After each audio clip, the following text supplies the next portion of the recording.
Hey y'all, hey, welcome to the Nicki Peacock Show. I'm your host, Nicki Peacock. Thank you so much for tuning in this week. You could have been anywhere in the world, and you're here with me. And for that, I say thank you. We are moving right along with this Nicki Peacock Show. It's getting fun. It's getting amazing here. So today's topic, we asking what type of friend are you?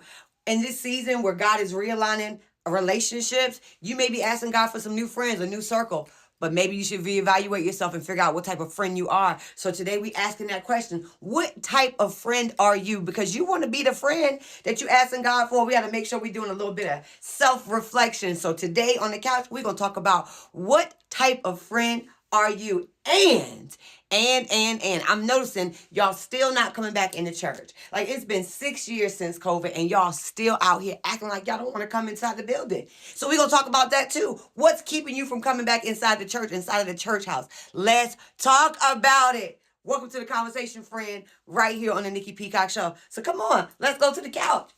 It's the Nicki Peacock Show. And it starts right now. The Nicki Peacock Show. It starts right now. The Nicki Peacock Show. Let's go. It be the grace on me. It be the joy I see. God's got it, God's got it, God's got it, God's got it, God's got it, God's got it. Yeah. It be the faith for me. Hey y'all, hey. Thank y'all so much for tuning in this week. It is the Nicki Peacock Show. I am so grateful that you tuned in again this week. You could have been anywhere in the world and you're here with me. And for that, I say thank you. You guys, we have had a few weeks of the show. What do you guys think? Drop in the comments. Let me know what you think. Let me know if you want to talk about any specific topics that you want to see right here on the couch in the conversation or something that you want to share. Let me know. Hey, friend, welcome to the conversation. So, last week we had my friend Connie up here and we talked about adult friendships and adult relationships and just how when we go through the new seasons of our life and we're becoming this beautiful person or we're pruning into another season or going into another season, God may change your friend circle. And for the affirmation for our church is that God is affirming relationships. So that means He's giving you the circle for your calling. So God is always going to pull you into a circle that you don't necessarily feel like you belong to, but it's supposed to stretch you. If you're the biggest fish in your circle, you need a new circle. So we were just talking about how God is expanding us and how we change and how we get adult friends. And my question to you is, what kind of friend are you? I know when I was going through my little period of pruning and God was kind of like taking people out of my life and stretching me, I went through a season where I didn't really have a lot of friends and it made me examine the person that I was. And so I started to become the person that I want as my friend. So I am thoughtful, I'm nice, I'm kind, I'm all those things because that's the type of people I want around me. I feel like you are the company you keep. And when God pulls you in a season where you get to have alone one-on-one time with Him, it's for Him to show you who you really are. And I think in that point, in that time in our life, we can actually take the time out and become the person or become the friend that we need or the friend that we want to have. So I went to a women's conference last year at the Mount Portsmouth, and they were asking about, they asked a question to the audience and it was like, would you lie to your friend? And of course, my answer was like, no, absolutely. I'm not going to lie to my friend. I am that friend that I'm just going to tell you what it is. I'm not going to sugarcoat it. It may take me, like, if it's an uncomfortable thing, it may take me a few moments to kind of get my words together if I have to tell you something. But for the most part, I'm that friend that's going to tell you what it is. I'm going to tell you like it is, not because I'm trying to be mean, because I love you and I want you to tell me the way it is. I'm truthful, I'm honest. And so for me, lying to my friend is a no-go. Like, I'm just not going to do it. I'd rather you be mad for a little while than be mad in the long run because I lied. And for me, when you lie about one thing, you got to remember the lie that you told and then keep lying to cover up that lie. I just don't have the time for it. Like, I'm not going to lie to my friends because I don't want my friends to lie to me. But there was a girl in the audience, and she said, yeah, that she tells her friends lies. And we asked her to explain. And she said if her friend came out of the house and her outfit wasn't good or she didn't look good, she would not tell her that her outfit didn't look good. And that's a red flag to me. Like, I feel like if we're friends and we love each other, you're not going to have me going out here looking crazy. And if I look crazy, I need you to pull me to the side and say, friend, you look crazy. And that's the type of friend that I am. I'm never finna let you go outside and look crazy. If your hair not done, if you just not put together, if your outfit look a mess, I'm the friend that's going to pull you in the house and say, friend, let's get you right. I'm going to pull you to my house and say, come on, let me do your hair. Come on, let me find you something to wear. We not finna go out and you look a mess, because when we're together, you represent me. You ain't finna be out here looking crazy. Then I got to explain you to everybody who come up. I got to explain to people, hey, she look crazy right now. Don't look at her outfit. I don't have time for that. We all come as a group and we all gonna be cute. So I'm gonna make sure that her confidence at top level. And I'm not gonna say it nasty to her. I wouldn't be like, oh, friend, you look a mess. I'd be like, hey, friend, I love you. Your outfit looks good, but let me help you out real quick. Let me change it. We going outside. You know what I'm saying? That's the type of friend I am. So I feel like for me, at the stage in my life right now, I don't want anybody around me that's going to lie to me. And if you call yourself my friend, you can't lie to me. Like, friends don't lie to each other. So that's my little tidbit. And I just want to know y'all answers on it. So y'all tell me in the comments, like, would you lie to your friend? Do you lie to your friends? And if so, like, I guess what lie would suffice? I don't know. For me, I feel like a lie is a lie is a lie is a lie. And if you call yourself my friend, don't lie to me. If you're gonna lie to me, then you're not my friend. And that's my little tidbit of, I guess, how I feel about friends. I've been super blessed. I've been super blessed to get a new group of friends, and it's so exciting when you get a new group of friends, because everybody has so many different personalities. They have so many different dynamics. So I have a new, fresh little group of friends, and I'm really excited about it. Connie and I are really good friends, but God is placing some awesome women around me, some awesome women of God around me, and I'm excited to see what these friendships develop into. So I believe that if you honestly, wholeheartedly seek God, because His Word does say that if you seek Him with your whole heart, you will find Him. And anything in the Bible that says you will, God, that's a promise from God. So if you seek God, ask Him to put good people around you, and then ask God to make you the friend that you're asking for. So God will start to change your heart. He'll start to make you a little bit more patient. He'll start to put things in your life to make you change, to adapt, to be different. Not because something was wrong with you, but because you need a different result. Yes? Very good. We got a commercial. Hello, my name is Constance Hebert. I am a military relocation professional and realtor in the Hampton Roads, Virginia area, and I also service North Carolina. I specialize in military relocations. So if you know anyone that is PCSing in or out of the Hampton Roads area, please have them to give me a call and I will take great care of them. Oh, did you ask me what time it was? I was looking at my tally and twine. Because if you're not wearing tally and twine, then is your time really worth it? All right, we are back. What y'all think about my commercials? I just thought that this should be really cute. Nothing too long. I just want to like give y'all something to think about, something y'all chew on the rest of the week. And then the little commercial, just my little way of saying, hey, because I really like commercials and I love doing commercials. So you're going to see a commercial every week that I can get it in. So let's talk about coming back into the church building. Y'all still sitting at home.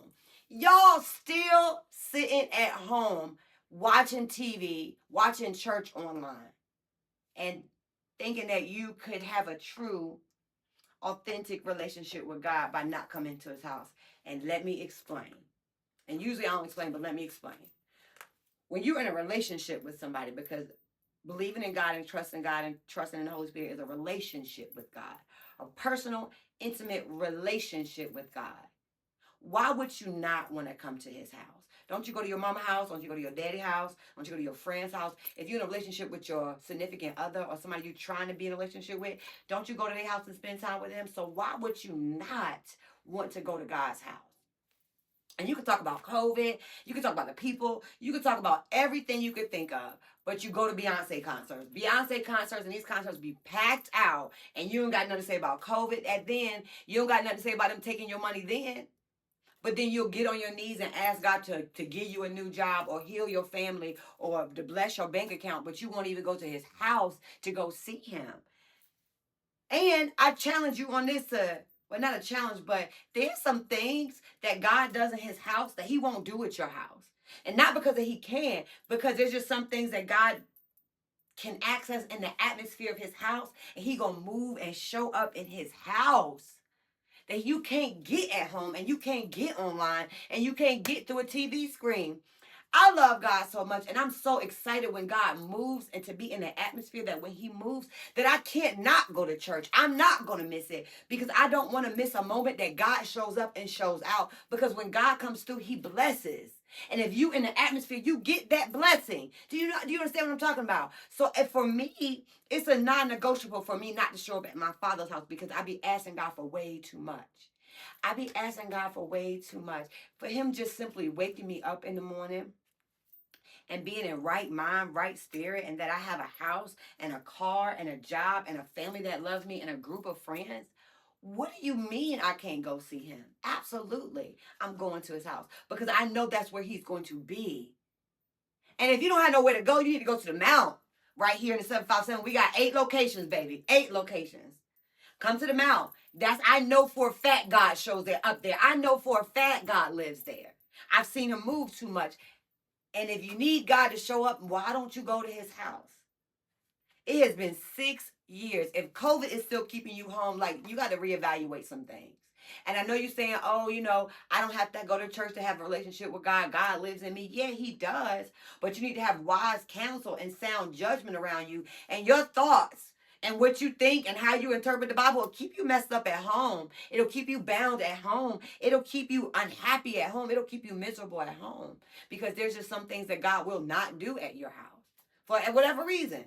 And you can have the holiest of the sanctified house, but there's just some things that God will not do coming to you. You got to go see him. You got to go to the house. You got to be in his presence. And if you love God, why would you not want to be in his presence? Like, why would you not want to go to your house? I don't understand that when you talk about being in a relationship with God, and you want to be in a relationship with God, and you asking God to do things, and you believe in what his word says, and you believe in who he say he is, but you don't go to his house. And this is not for the unbelievers. I'm talking about for the believers who are still sitting at home watching God on like the TV or their phone every Sunday because they're too lazy to get up and go to work. But you're too lazy to get up and go to his house, but you'll get up and go to work. You know what I'm saying? If somebody said you'll get up and go get some money, if somebody said they had some money for you, but you won't get up and take time to put God into your daily routine of going to his house one day a week on a Sunday. I'm just saying. Y'all tell me why y'all not coming back into the church. For me, it's a non-negotiable. I'm asking God. I expect God to do too much. I'm trusting God to do too much. I want God to do too much. And most importantly, it's not even about what I'm asking God for or what he's doing. It's the mere fact that God is God. And when you wake up in the morning, all your systems and all your organs and everything in your body is working together, and you don't have to do anything. You open your eyes and you can see, and you don't have to do anything. You breathing and you're alive. And this is all before you get out of bed. And you can't go to God's house and thank him for that. Jesus saved your life. He got up on the cross and died for you and I, so we can have life and have it more abundantly. And you won't go to his house? Houseway? Explain that to me. And you could talk about the people or the spaces or the time, but God has made it so easy for his children to access him that any excuse you have is just an excuse because you just don't want to do it. You don't want to be in his presence. And this is not for the people who are sick, people who can't get to the church. I'm not saying that. I'm saying for the people who can get to your church. I'm talking to y'all. I'm not talking about people who can't get here. I'm talking to the people who can. And then people be like, oh, I don't need to get my money to the church. What? Do you think, honestly, do you think these pastors are really living off your money? If they're doing it the right way. Let me go back and say that. If they're doing it the right way, if they are truly a vessel that God has used and that he has blessed them with a church home, the lifestyle that they have is strictly a blessing from God, and I believe that. I don't believe that your money, your tithes, whatever you think you're not giving or you're going to give, it's not going to make or break a pastor. It's just not. Your little $100, $200 that you think you're finna give every week, that's not funding anybody's life because can't nobody live off that. So When you talk about giving all your money to a pastor, you ain't giving your money to nobody. You simply paying your tithes to the simple thing that God is asking you for. And let's talk about tithe and offerings. So tithe is 10%. That's 10 cents on a dollar. That's a penny on a dime. So God is asking you for 10% of everything that he's giving you, and that you can live off the 90. And for those of y'all who be tight with that money and don't give it to God, but then y'all ask God for something. But if you get sick, you ask God for his healing. If you get in a bind, you ask God for his mercy. If you want something, you ask God for his blessing, but you won't give him 10% of what he's asking you for. And people think that 10% is always money. It is money, but it's also time. It's also prayer. It's also being kind. It's all those things, not just money. And I challenge you. I'm always going to hit you with a challenge. I challenge you. I challenge you. I challenge you. Start tithing. 6 months. You can do it for 3. Tell God that you're going to do what he asked you to do, because partial obedience is still disobedience. And if you're obedient, that means you get access to God. So why wouldn't you want to give God what he asked? That just confuses me sometimes.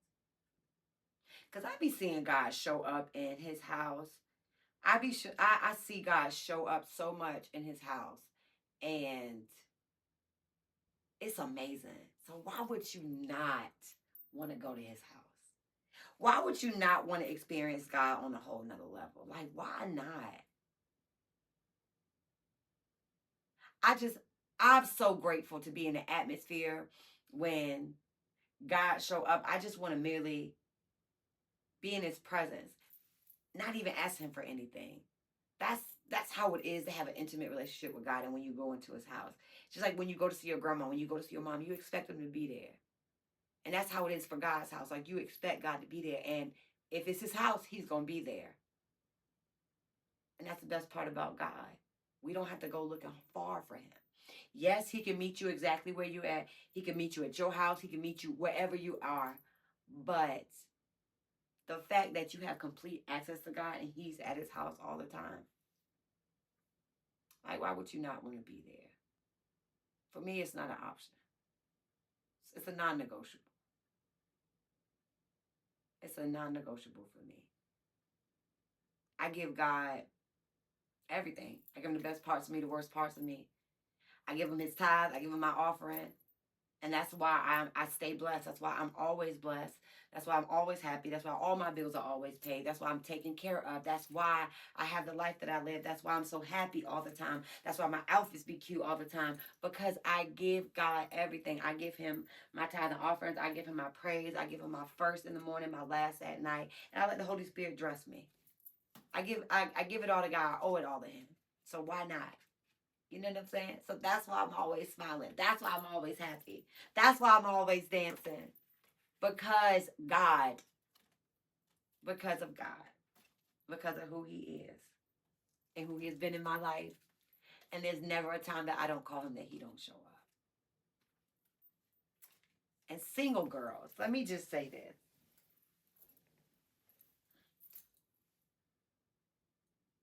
As hard as it may be, like, it's hard out here. And I know Valentine's Day is coming up.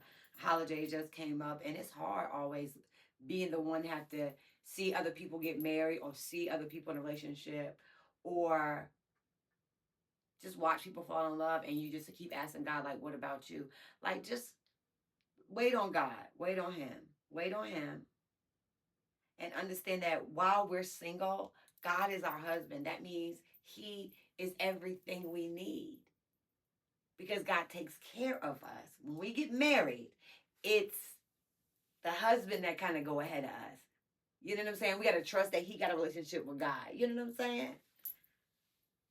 So right now, while we're single, we get full access to God. We don't got to ask nobody else. We don't have to go through nobody else. We don't have to talk to anybody else. We don't got to be on one accord with anybody else. We be on one accord with God. That means we stay ready so we don't have to get ready. You know what I'm saying? That's the best part about being single. For me, anyway. I've been single for a long time. I've been single for a very long time. A very long time. Look, God, a very long time.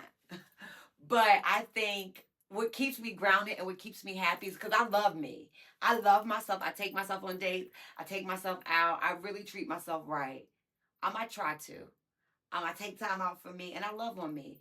And the best part about being single is that God loves me, and He takes care of me. He takes care of me well. I have full access to God. I can sit in God's face every day, all day, and I don't have to worry about nobody else. That's the best part about being. That's the best part about being single is that God is your first priority and you're God's first priority. If that makes sense, you know what I'm saying? It's like you don't have to wait for anybody. You don't have to do anything for anybody. God can give you directions face to face, and that's the best part about being single. You have direct access to God, and you don't got to ask nobody permission for it. So, God has everything you need.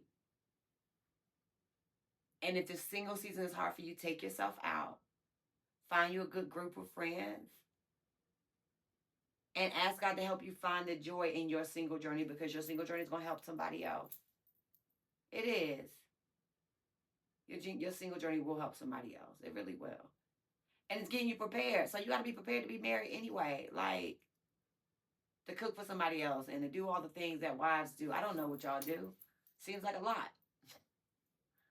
But while I'm single, I'm going to enjoy it. I'm going to ride these single wheels until they fall off. Because when my husband get me, baby, listen, they're going to be like, what you do in your single time? I had fun. It was fun. Next week. Next week. Next week. Next week. Next week. Next week. Next week. Next week. Next week. Next week. Next week. You guys stay tuned to find out. Next week, right? I pray that God blesses your circle of friends. I pray that if you're not going to a house of God, that God leads you to find a house where He shows up. And if you don't have a place, you definitely can come to the Mount Suffolk, the Mount Portsmouth, the Mount Chesapeake, the Mount Western Branch, the Mount Elizabeth City, the Mount Virginia Beach, the Mount Peninsula. We have a Mount Cyber. We got it all. So if you need a place to go, the Mount has you. Google us. If you need somewhere to come get your hair done, the Peacock Experience, Google that. And then, yeah, we'll see you next week. Right here on the Nicki Peacock Show. The Nicki Peacock Show. The Nicki Peacock Show. The Nicki Peacock Show. The Nicki Peacock Show.